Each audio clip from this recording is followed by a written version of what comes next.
쌓일 때 위로하리 누구시뇨 주 예수. 예수는 나의 힘이요 내 친구 되시리. 그의 은혜 간구하며 풍성히 받겠네. 햇빛과 비를 주시니 추수할 곡식 많도다. 기쁜 열매 주시리를 주 예수. 예수는 나의 힘이요 내 기쁨 되시니. 그의 명령 준행하여 늘 충성하겠네. 주여로 보호하시며 바른 길 가게 하시니 의지하고 따라가리. 주 예수. 예수는 나의 힘이요 내 소망 되시니. 예수께서 재림할 때 곧 영생 얻으리. 한없는 복이 주시고 영원한 기쁨 주리니. 나의 생명 나의 기쁨 주 예수.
안녕하세요.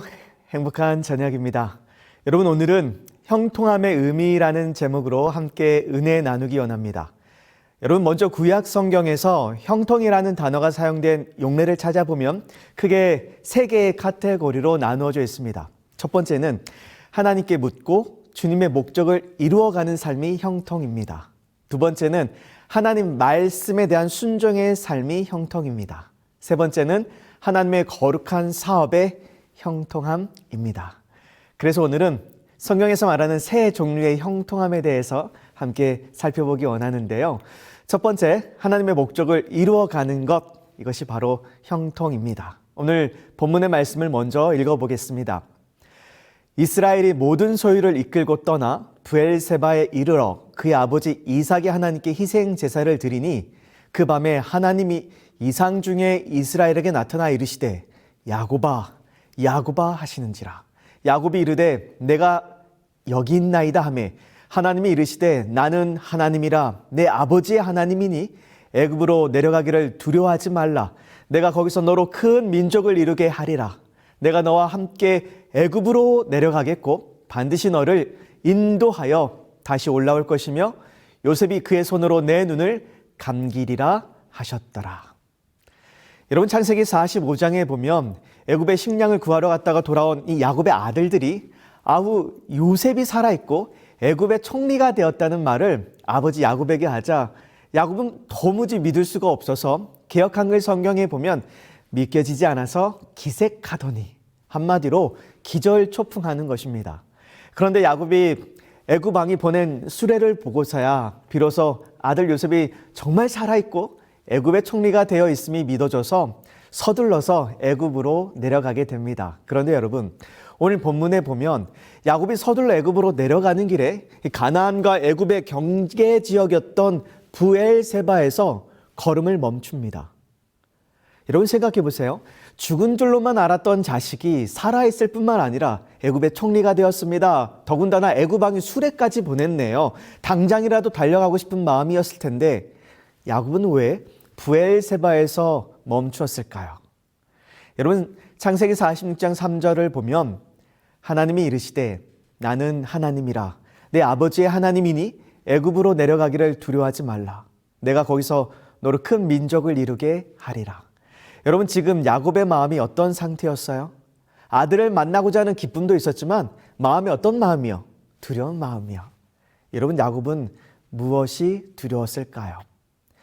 여러분, 야곱에게 있어서 애굽은 두려운 장소였습니다.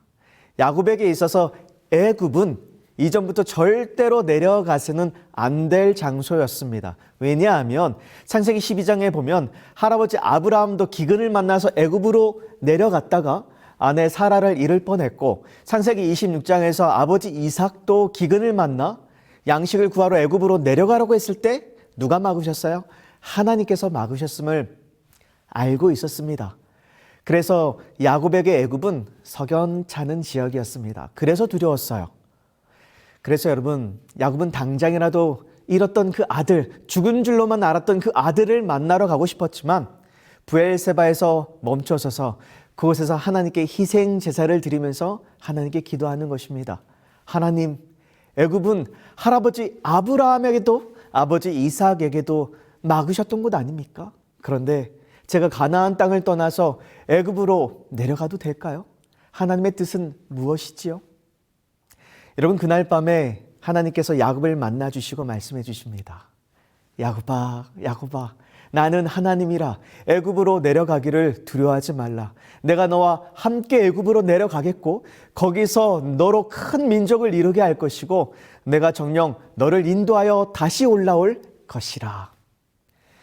여러분, 야곱에게 애굽은 두려움의 땅이었습니다. 그래서 만약에 야곱이 하나님께 묻지 않고 하나님께서 함께 해주시겠다라는 확답 없이 애굽에 내려갔더라면 야곱은 애굽에 체류하는 내내 두려움으로 살았을 것입니다. 더욱 애굽에서 작은 문제라도 만날 때면 그때마다 이곳에 내려왔던 것을 후회했을 것이고 어쩌면 당장이라도 떠나자고 했을 것입니다. 그런데 야곱은 브엘세바에서 애굽에 내려가는 것이 하나님의 뜻이고 하나님께서 함께 애굽에 내려가시겠다는 약속을 받고 나니까 야곱은 더 이상 두려움 없이 애굽으로 내려갈 수 있게 된 것입니다. 여러분, 우리가 야곱을 통해 배울 수 있는 정말 중요한 교훈은 내 생각 같아서는 당장이라도 달려가고 싶고 내 생각 같아서는 이 길이 확실하더라도 야곱처럼 잠시 멈춰서서 하나님께 길을 묻고 하나님의 뜻을 확인하고 달려가는 저와 여러분이 되기를 간절히 소원합니다.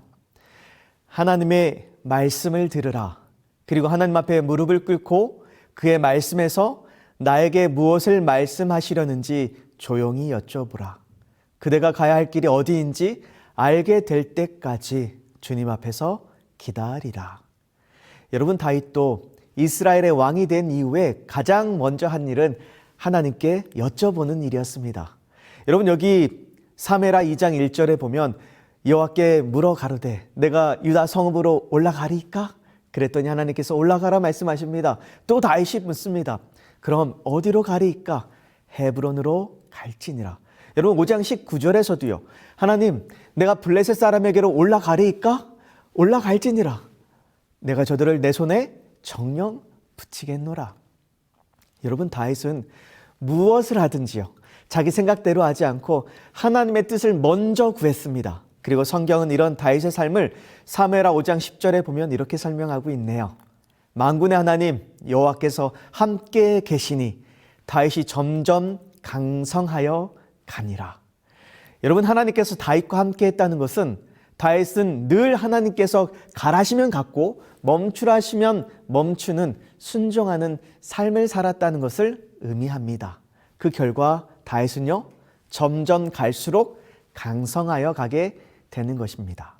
그런데 여러분, 반면에 사울은요, 여기 역대상 10장 13절 14절 말씀에 보니까 그가, 사울이죠, 여호와의 말씀을 지키지 아니하고 또 신접한 자에게 가르치기를 청하고 여호와께 뭐하지 아니하였으므로, 묻지 아니하였으므로 그 나라를 이새의 아들 다윗에게 넘겨주셨더라. 다윗은 물었습니다. 그런데 사울은 묻지 않았습니다. 여러분, 이런 맥락에서 형통은 하나님께 묻고 하나님의 뜻에 순종하여 가는 것, 그리고 하나님께서 함께 동행해 주시는 삶이 바로 형통한 삶입니다. 우리 사랑하는 성도님들, 하나님께 묻고 가십시다. 아무리 확실하고 아무리 이 길이 숙명이라 여겨지는 길일지라도, 이 길밖에 보이지 않는다 할지라도 하나님께 묻고 답을 얻고 주님과 동행하시는 형통한 삶이 되기를 간절히 소원합니다. 여러분, 우리는 주로 형통이라는 단어는 무슨 일을 하든지 일이 잘 풀리고 만사 형통의 개념으로 이해할 때가 있습니다. 그런데 성경은 형통하다고 해서 모든 일이 잘 풀리고 잘 되는 것만을 형통이라고 말하지 않아요. 대표적인 예가 요셉인데요. 여러분, 성경에서 형통하면 요셉이죠. 그런데 참 아이러니하게 창세기 39장에 보면 요셉이 애굽의 노예로 팔려가는데 그곳에서도 형통한 자가 되었다고 말하고 있습니다. 보디발의 아내의 유혹을 거절했다가 옥에 갇히게 되는데도 그곳에서도 형통한 자가 되었다고 합니다. 그래서 여러분, 형통이라는 것을 뭘 하든지 일이 잘 풀리고 내가 바라는 대로 이루어지는 것을 형통이라고 한다면 요셉이 종살이를 하면 안 되었죠. 여러분, 이게 형통이라면 요셉이 감옥에 들어가면 돼야 안 돼요? 감옥에 들어가면 안 되는 것입니다. 그래서 여러분, 앞서 설명드린 대로 형통은 하나님께 묻고 그 길을 순종해서 가는 것, 그리고 이때 하나님께서 함께 해 주시는 삶이 바로 형통입니다. 그런데 이 말을 좀 다른 말로 바꿔 말씀드리자면 형통은 하나님의 목적하신 바가 내 삶을 통해서 이루어지는 것, 이것이 바로 형통입니다. 그래서 여러분, 우리 각자에게는 하나님의 목적하신 바가 있습니다. 제가 목회자로 부름을 받은 목적이 있습니다. 우리가 간호사로, 교사로 부르심을 받은 목적이 있습니다. 집사로, 장로로, 직장인으로, 엄마로 위치하게 하신 그 목적이 있는데 그 목적을 하나님께 묻고 그 목적을 이루어가며 하나님과 함께 동행하는 것, 이것이 바로 형통한 삶인 것입니다. 여러분, 창세기 15장에도 보면요, 하나님께서 아브라함에게 하늘을 우러러 보여주시면서 하늘의 무별처럼 자손을 주시겠다고 약속하십니다. 그런데 하나님의 이 약속은요, 당장 이루어질 수 있는 약속이 아니었어요. 왜냐하면 당시 가나안 땅에 살고 있는 이 강성한 원주민들에 비해 선민들은 너무나도 약하고 너무나도 미약했기 때문에 하나님께서 마련해 놓으신 애굽의 이 고센 땅에서 번성하고 준비되어지는 시간이 필요했습니다. 그래서 13절에 보면 여호와께서 아브라함에게 이르시되 너는 반드시 알라. 내 자손이 이방에서 객이 되어 그들을 섬기겠고 그들은 400년 동안 내 자손을 괴롭히리니. 여러분, 하늘의 뭇별처럼 하시게 된 하나님의 약속이 성취되기 위해서는 지금 어떤 가로가 있냐면 400년 동안 이방에서 객이 되는 가로가 있습니다. 그래서 이 가로를 열어주는 사람이 바로 요셉이었고 이 가로를 닫아주는 사람이 바로 모세였습니다. 여러분, 요셉을 향한 하나님의 목적하신 바가 바로 이것이었어요. 그래서 여러분, 17살의 요셉이 애굽의 낯선 땅에 팔리게 되는데 17살 어린 요셉이 낯선 땅 애굽에 팔려왔을 때 저 같았으면 이곳에서 어떻게 도망쳐서 아버지 집으로 돌아갈까 늘 고민하면서 하나님 제발 이곳에서 저를 건져달라고 기도했을 것 같아요. 그런데 요셉은 그렇게 기도 안 했더라고요. 애굽에서 요셉은 여호와께 자기 자신을 완전히 헌신하고 이스라엘의 수호자 하나님께서 그가 유랑하는 땅에서도 그와 함께 계시기를 기도하였다. 여러분, 요셉이 이곳에서 지금 살려달라고 기도하고 있나요? 아니요. 먼저는 자기 자신을 완전히 하나님께 헌신하는 것, 맡겨버리는 것입니다. 이곳에 온 것도 하나님의 섭리가 있겠지. 하나님께 완전히 맡겨버리고 하나님께서 그저 나와 함께 해주시기를 기도하는 것입니다. 그래서 여러분, 요셉은요, 보디발의 집에 노예로 팔려왔지만 하나님의 뜻하신 바가 있겠지 하고 기도하면서 노예로서 하나님을 위해서 내가 뭘 할 수 있을까 고민하고 기도하다 보니까 하나님께서 주신 응답이 뭐였어요? 보디발의 집을 위해서 열심히 성실하게 기쁘게 일하는 것이었습니다. 그러다 보니 나중에는 그렇게 일하다 보니 기쁘게 성실하게 섬기다 보니 보디발의 눈에 띄게 되죠. 그리고 이 가정의 총무로 일하게 될 수 있는 기회를 얻게 됩니다. 여러분, 요셉이 나중에 억울하게 누명을 쓰고 옥에 갇히잖아요. 그때 잠깐은 억울했겠지만 이 감정을 마음 가운데 계속 품고 있지 않았습니다. 그의 수년 동안의 충성스러운 봉사가 가장 잔인한 보답을 받았으나 이 일이 그를 침울하게 하거나 불신하게 하지 못했다. 그는 자기의 모든 염려를 하나님께 맡겼다. 그는 자신의 불행에 마음을 앓지 않고 다른 사람의 슬픔을 가볍게 해주려고 노력하는 중에 자신의 슬픔을 잊었다. 그는 옥중에서라도 할 일을 찾았다. 우리 성도님들은 억울하게 옥에 갇히게 되면 뭐라고 기도하시겠습니까? 하나님 제발 이 누명을 좀 벗겨주시고요. 하나님께서 나와 함께 하신다면 속히 제발 빨리요. 이 옥에서 좀 벗어나게 해주세요. 이렇게 기도하지 않을까요? 그런데 요셉은 옥살이 하느냐 안 하느냐 이건 별로 그에게 중요하지 않았습니다. 하나님이 나와 함께 하시는 것이 분명한데 내가 여전히 옥에 있구나. 그렇다면 여기에도 무슨 뜻이 있겠지 생각하고 이곳에서 내가 하나님을 위해서 무엇을 할 수 있을까 할 일을 찾는 것입니다. 그래서 성실하게 옥생활을 했더니 이번에는 감옥 반장으로 뽑히게 됩니다. 그래서 이제 감옥 반장이 되었습니다. 이런 감옥 반장의 위치를 가지고 주님을 위해서 내가 뭘 할 수 있을까 고민을 해보니 그래 좋다. 걱정과 고통 중에 있는 자들의 이야기를 들어주고 함께 옥생활하는 그들을 좀 도와줘야겠다 해서 또 성실하게 동료들을 돕고 주님을 위해서 일하다 보니까 이제는 어떤 기회가 열려요? 왕의 보좌진들의 꿈풀이를 해주게 되고 후에는 애굽의 총리에 오를 수 있는 길이 열리게 되는 것입니다. 그래서 여러분, 형통한 삶은요, 만사가 잘 풀리고 소원이 이루어지는 것을 의미하지 않고 무엇을 하든지 간에 어디에 있든지 간에 하나님께 묻고 하나님의 뜻을 이루어 갈 때 하나님께서 함께하는 삶이 바로 형통한 삶임을 기억하시게 되기를 간절히 소원합니다. 창세기 39장 2절 말씀에 여호와께서 요셉과 함께 하심으로 그가 형통한 자가 되어 창세기 39장 3절에 그의 주인이 여호와께서 그와 함께 하심을 보며 또 여호와께서 그의 범사에 형통하게 하심을 보았더라. 간수장은 그의 손에 맡긴 것을 무엇이든지 살펴보지 아니하였으니 이는 여호와께서 요셉과 함께 하심이라. 여호와께서 그를 범사에 형통하게 하셨더라. 열왕기하 18장 7절에도요. 여호와께서 그와 함께 하심에 그가 어디로 가든지 형통하였더라. 나는 아버지께 나아가는 것처럼 하나님께 나아가 그분께서 내가 무엇을 하기를 바라시는지 여쭈어 보는 어린아이처럼 느꼈다. 그리고 의무가 분명해지자 그 의무를 수행하는 것이 가장 큰 행복이 되었다. 특별한 시련이 때때로 나를 둘러쌌다. 나보다 더 많은 경험을 한 사람들이 나를 뒤로 물러가게 하고 나의 믿음의 열성을 식혀버리고자 애를 썼다. 그러나 나의 생애를 밝혀주는 예수님의 미소와 마음속에 있는 하나님의 사랑을 가지고 나는 기쁜 마음으로 길을 걸어갔다.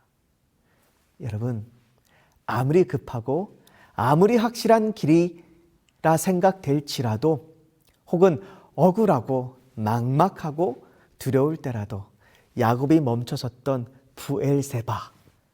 부엘세바를 기억하게 되기를 간절히 소원합니다. 그리고 그곳에서 하나님께 묻고 답을 얻고 하나님과 동행하셔서 어디에서 무엇을 하시든지 늘 형통한 성도님들이 되기를 간절히 소원합니다. 여러분, 구약에 나타난 두 번째 형통은 바로 하나님 말씀에 대한 순종입니다. 신명기 29장 9절에 그런즉 너희는 이 언약의 말씀을 지켜 행하라. 그리하면 너희가 하는 모든 일이 형통하리라. 여호수아 1장 7절에 오직 강하고 극히 담대하여 나의 종 모세가 내게 명령한 그 율법을 다 지켜 행하고 우로나 좌로나 치우치지 말라. 그리하면 어디로 가든지 형통하리니. 이 율법책을 내 입에서 떠나지 말게 하며 주야로 그것을 묵상하여 그 안에 기록된 대로 다 지켜 행하라. 그리하면 내 길이 평탄하게 될 것이며 내가 형통하리라.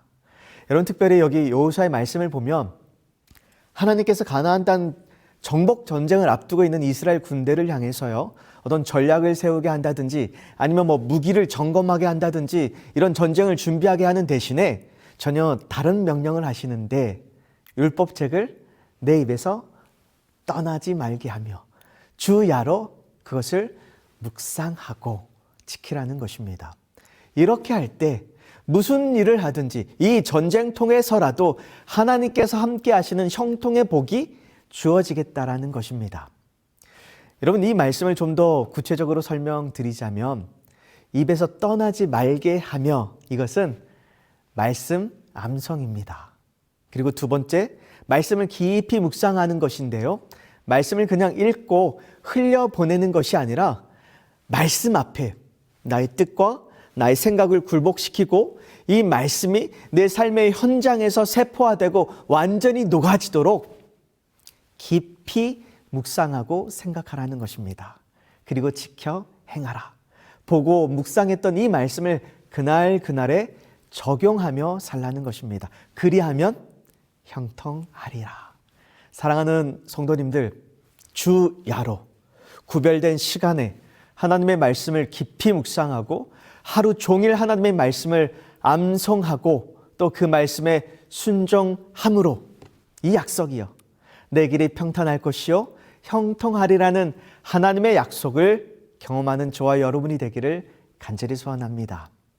여러분, 구약 성경에 나타난 세 번째 형통은 하나님의 거룩한 사업의 형통함입니다. 내 입에서 나가는 말도 이와 같이 헛되이 내게로 돌아오지 아니하고 나의 기뻐하는 뜻을 이루며 내가 보낸 일에 형통함이니라. 여러분, 오늘 우리가 아무리 뻣뻣한 입이라도요, 둔한 혀일지라도 우리의 입을 열어서 우리의 이웃에게 불신앙하는 누군가에게 한 구절의 말씀일지라도 나누고 전하게 될 때 그 말씀은 어떻게 된다고요? 절대로 헛되이 하늘로 돌아가지 않고 언젠가는 이 말씀이 열매를 맺게 되리라는 형통함의 약속입니다. 마치 붙잡혀 왔던 히브리 소녀의 아주 국률 섞인 말 한마디가 아람 왕의 군대 장관 나아만에게 하나님에 대한 믿음을 갖게 했을 뿐만 아니라 그 작은 말 한마디가 더 나아가 아람 전역에 하나님의 빛을 비추는 파장을 일으키게 된 것처럼요. 조은 씨도 얼마 동안은 냉담하고 이기적이고 세속적인 마음 속에 들어가 전혀 눈에 띄지 않게 떨어질 수도 있다. 그 씨는 그것이 뿌리를 내렸다는 증거를 보이지 않는다. 그러나 얼마 후에 하나님의 영이 그의 마음속에 생기를 불어넣으면 묻혀있던 씨는 싹이 나서 마침내 하나님께 영광을 돌릴 열매를 맺는다. 우리가 하는 필생의 사업을 통해 어느 것이 잘 되는지는 알지 못한다. 이것은 우리가 해결해야 할 문제가 아니다. 우리가 해야 할 일을 다 한 후에 그 결과는 하나님께 맡겨야 된다.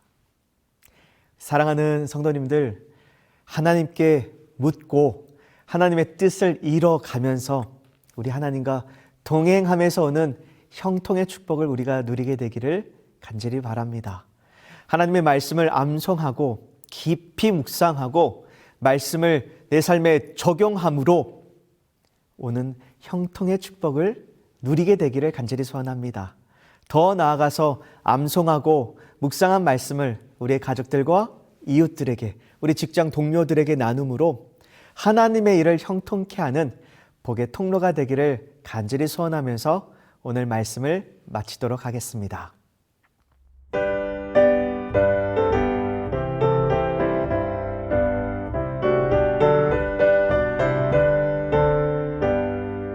이는 아무 증거하니 보여도 믿음만을 가지고 선을 걸으며 이 귀에 아무 소리 아니 들려도 하나님의 약속 위에 서리라.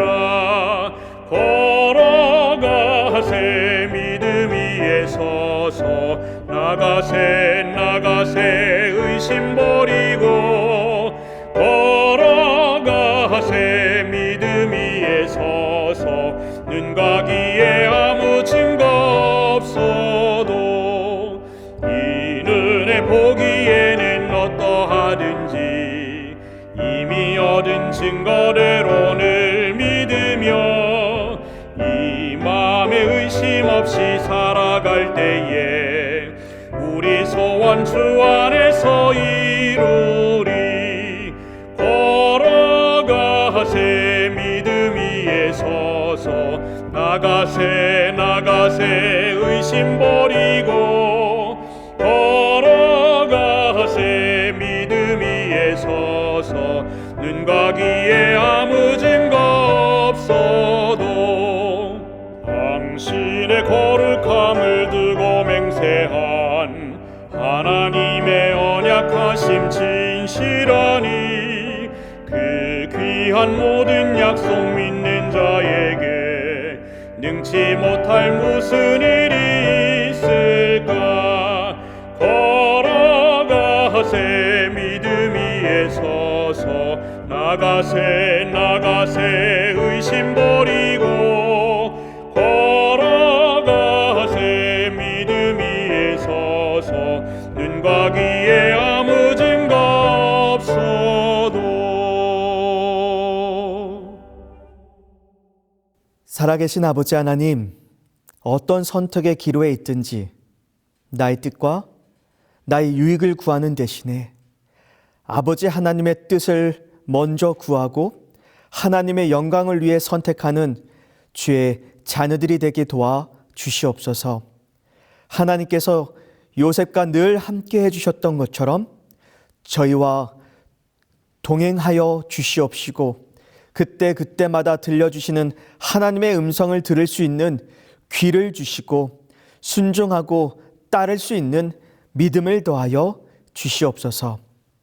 그래서 주의 성도의 삶이, 자녀들의 삶이, 우리 가정이, 교회가 점점 강성하여 가게 하옵시고 늘 형통하도록 복 주시기를 예수님의 이름으로 간절히 기도드립니다. 아멘.